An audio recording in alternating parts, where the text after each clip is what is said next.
प्यारे बच्चों, good morning. आज हम बहुत ही महत्वपूर्ण टॉपिक के बारे में चर्चा करेंगे जिसका नाम है मानव पाचन तंत्र।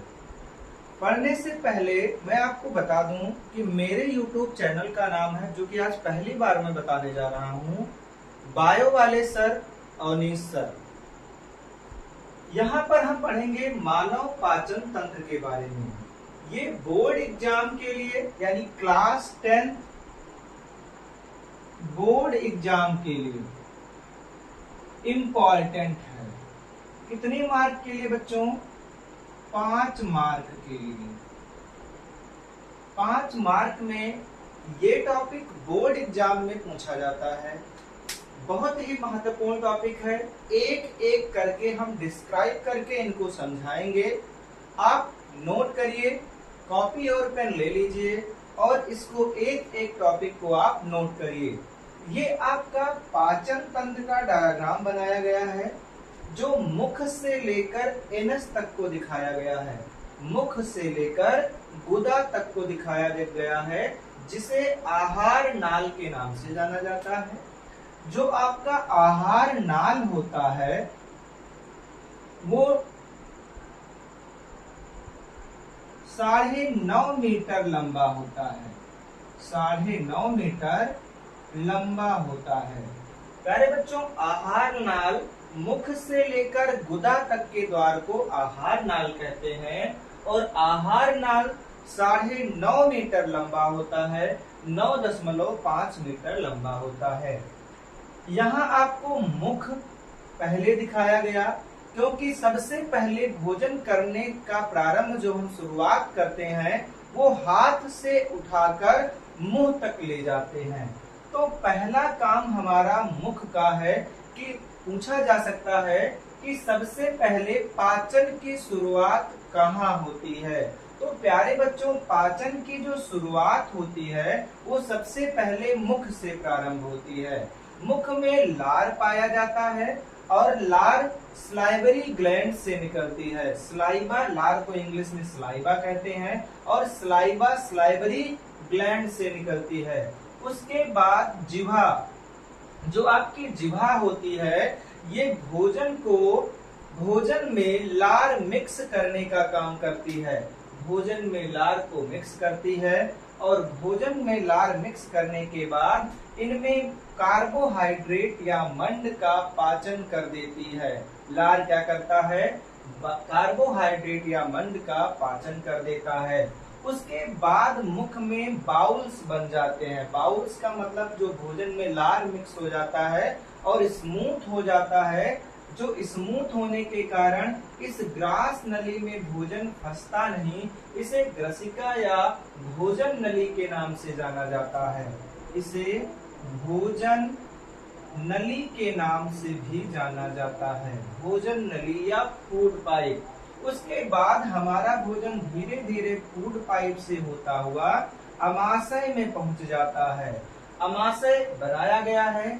अमाशय आपका जे शेप का होता है। हमारे पाचन तंत्र का जो अमाशय होता है वो जे शेप का होता है और जे शेप अमाशय में जे शेप का होता है। अमाशय में 3 भाग होते हैं।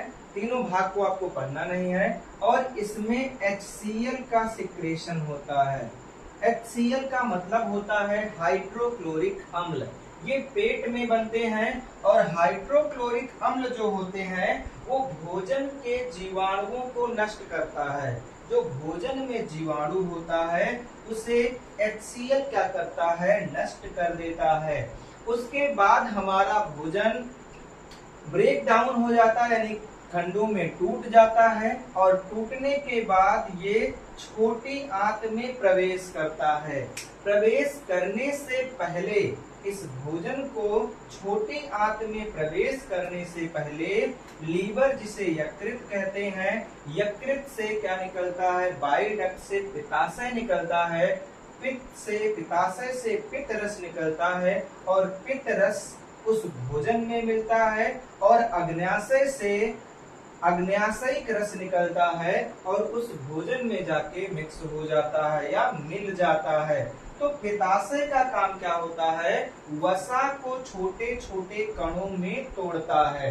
जैसे HCl का काम भोजन में क्या हुआ था? HCl का काम भोजन में हुआ था जीवाणुओं को नष्ट करना, उसी प्रकार पित्ताशय का काम है वसा को छोटे छोटे कणों में तोड़ना। इसी के बाद जो अग्न्याशय से अग्न्याशयिक रस जो निकलता है, ये प्यारे बच्चों ये है अग्न्याशय। अग्न्याशय से जो अग्न्याशयिक रस निकलता है वो कार्बोहाइड्रेट, प्रोटीन, वसा के पाचन में हमारी मदद करता है या सहायक होता है। उसके बाद जो हमारा भोजन है वो पहुंच जाता है छोटी आंत में। प्यारे बच्चों यहाँ पर हम HCl की सुरक्षा पूछी जाती है कि यहाँ पे जो HCl बनता है उसका pH वैल्यू 1.2 के करीब होता है। कितना होता है प्यारे बच्चों? 1.2 के करीब होता है। इतनी ज्यादा pH वैल्यू होने के कारण ये किसी को जला सकता है। तो पूछा जाता है कि इतना हानिकारक HCl या हाइड्रोक्लोरिक अम्ल पेट में पाया जाता है, तो ये इसकी सुरक्षा कैसे करता है? कौन इस पेट की सुरक्षा करता है? तो इसकी सुरक्षा प्यारे बच्चों करता है श्लेष्मा। कौन करता है? श्लेष्मा या म्यूकस करता है। पेट की भीतरी परत को अम्ल से बचाने का काम करता है। तो प्यारे बच्चों श्लेष्मा आपके पेट को सुरक्षित करता है किससे? HCl की सहायता से। प्यारे बच्चों अब जो भोजन बचता है वो कहाँ पहुंच जाता है? छोटी आंत में पहुंच जाता है। तो प्यारे बच्चों जो छोटी आंत होती है, छोटी आंत में लगभग 80 से 90% भोजन का पाचन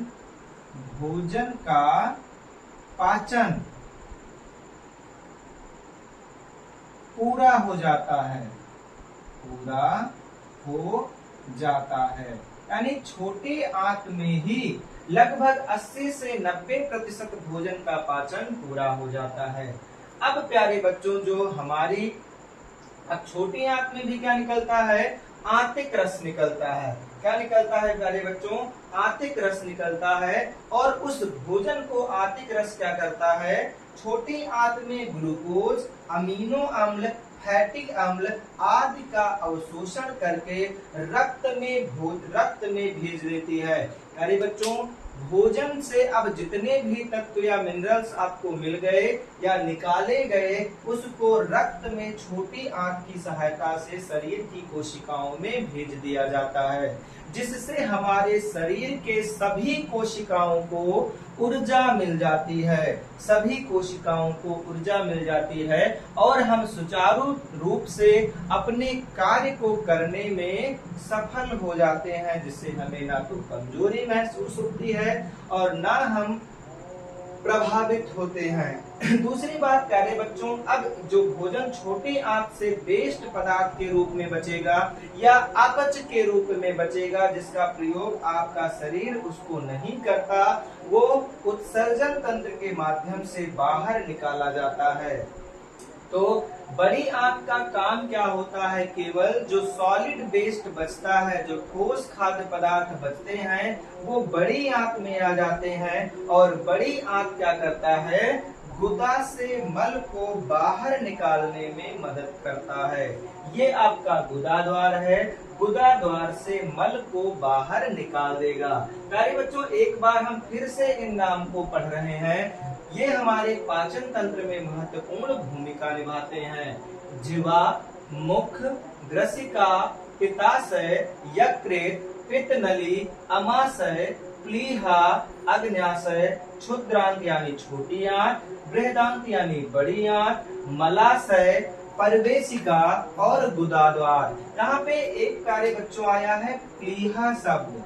प्लीहा पेट के उदर के जस्ट पीछे होता है और रक्त का कब्रिस्तान के नाम से प्लीहा को जाना जाता है।